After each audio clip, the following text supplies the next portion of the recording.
ሰላም እንዴት ናችሁ? ውድ የቻናሌ ቤተሰቦች ሁላችሁ በያላችሁበት ሰላም፣ ፍቅር፣ ጤና ይብዛላችሁ። በጣም ነው የምወዳችሁ። በጣም ናፍቃችሁኛል። አይኖ ጠፍቻለሁ። ኦልሞስት አንድ ሳምንት ሆነኝ ይመስለኛል ላይቭ ከገባሁኝ። በጣም ይቅር በሉኝ። ዛሬ ግን በአዲስ ኮንተንት ተመልሻለሁኝ። አልተመቸኝም ነበረ ትንሽ፣ ለዛ ነው እና በመጀመሪያ ግን ይቅርታ አድርጉልኝ፣ ይቅር በሉኝ ውድ ቤተሰቦቼ። በጣም ነው የምወዳችሁ፣ በጣም ነው የማከብራችሁ።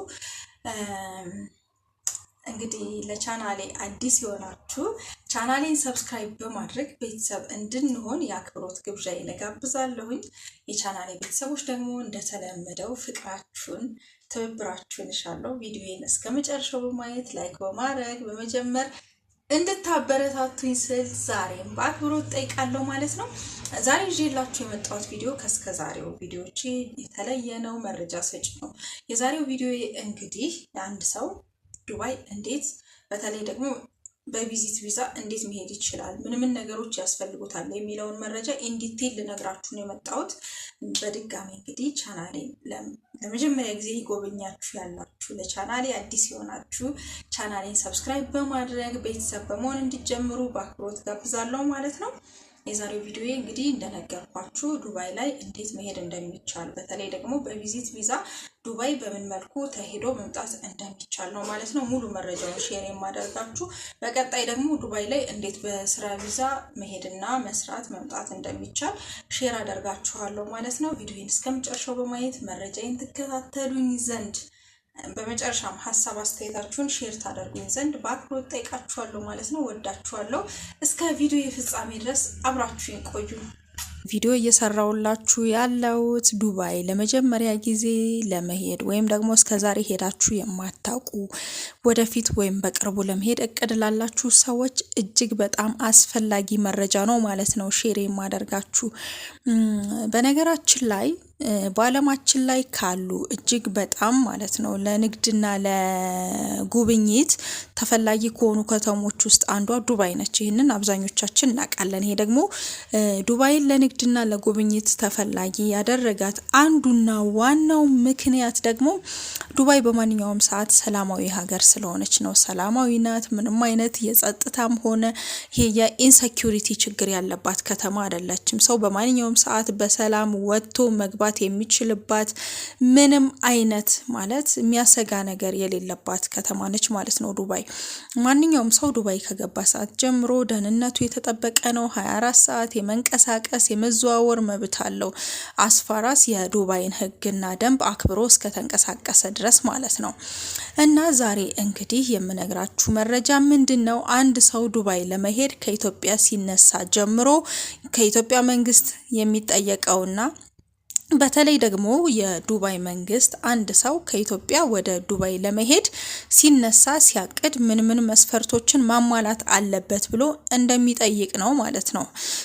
በድጋሚ አብራችሁን ቆዩ እስከ ቪዲዮ ፍጻሜ ድረስ። ዛሬ በዋነኝነት የምነግራችሁ አንድ ሰው ከኢትዮጵያ ወደ ዩኤኢ በቪዚት ቪዛ በምን መልኩ መሄድ አለበት፣ ምን አይነት አስፈላጊ ዶክመንቶችን ማሟላት አለበት የሚለውን ነው ማለት ነው። የመጀመሪያው እንግዲህ ፓስፖርት ነው። ትልቁና ዋናው ነገር ምንድነው? ፓስፖርት ነው። አንድ ሰው ቢያንስ ለ6 ወራት የሚሰራ ይሄ ማለት የመጨረሻ ቀሪ የኤክስፓየርድ ቀኑ 6 ወር የሆነ ፓስፖርት እና 2 ወይም ከዛ በላይ ባዶ ገጾች ያሉት መጻፊያ ገጾች ማለት ነው። ወይም ባዮ ፔጅ በግልጽ ቀለም እስካን የተደረገ ኮፒ ያስፈልጋል ማለት ነው። ሁለተኛው ነገር ደግሞ ምንድነው? ፎቶግራፍ ያስፈልጋል። ፎቶግራፉ ምንድነው? በቅርብ ጊዜ ውስጥ የተነሳ እና 35 በ45 መጠን የሆነ ጀርባው ነጭ የሆነ የቀለም ፓስፖርት ያስፈልጋል። የፓስፖርት ፎቶ ያስፈልጋል ማለት ነው። የቀለም ስላችሁ ከለር ፎቶ ማለት ነው። 35 በ45 ሚሊ ሜትር የሆነ ፓስፖርት ፎቶ ያስፈልጋችኋል ማለት ነው። ያን ፎቶ ምንድነው? በቅርብ ጊዜ የተነሳችሁት ነጭ የሆነ ጀርባው ባክግራውንዱ ነጭ የሆነ ፎቶ ያስፈልጋችኋል ማለት ነው። የጉዞ ቦታ ማስያዣ ወይም ሪዘርቬሽን የምንለው ማለት ነው። የተረጋገጠ መመለሻ ወይም ቀጣይ የአውሮፕላን ትኬት፣ የመኖሪያ ማረጋገጫ ማለት ወይም ደግሞ የጉዞ ቦታ ማስያዣ ማለት የሆቴል ቦታ ማስያዣ ማረጋገጫ ወይም ከአስተናጋጅ ወይም ከሚቀበላችሁ ሆቴል ወይም ደግሞ ከዘመድ ኦር ከማንኛውም ሰው ሊሆን ይችላል የተላከላችሁ የቪዚት ደብዳቤ ወይም የግብዣ ደብዳቤ ያስፈልጋችኋል እንደ ዶክመንት ማለት ነው። ሌላው ደግሞ የቪዛ ማመልከቻ ቅጽ ነው። ይሄ ደግሞ ሁሉንም የግልና የጉዞ መረጃዎችን በማስገባት የምንሞላበት ቅጽ ስለሆነ ይሄ የቪዛ ማመልከቻ ቅጽም አንደኛው ዋናው አስፈላጊ መረጃ ነው ማለት ነው። የገንዘብ አቅም ማረጋገጫ፣ ይሄ ማለት ባንክ አካውንት የምንለው ማለት ነው። አንድ ሰው ከኢትዮጵያ ወደ ዩኤኢ በሚሄድበት ወቅት አካውንቱ ላይ ምን ያህል ገንዘብ አለው፣ አካውንቱ ውስጥ ያለው ገንዘብስ እዛ ሀገር ሄዶ የጉዞ ወጪዎቹን ለመሸፈን በቂ አቅም አለው የለውም የሚለውን የዩኤኢ መንግስት ቪዛ ከመስጠቱ በፊት ወይም ሀገሩ ከመግባታችን በፊት ይሄን ነገር ማረጋገጥ ስለሚፈልግ በአብዛኛው ከ3000 እስከ 4000 የአሜሪካን ዶላር ያህል የሚያሳይ የባንክ ስቴትመንት ይጠይቃል ማለት ነው።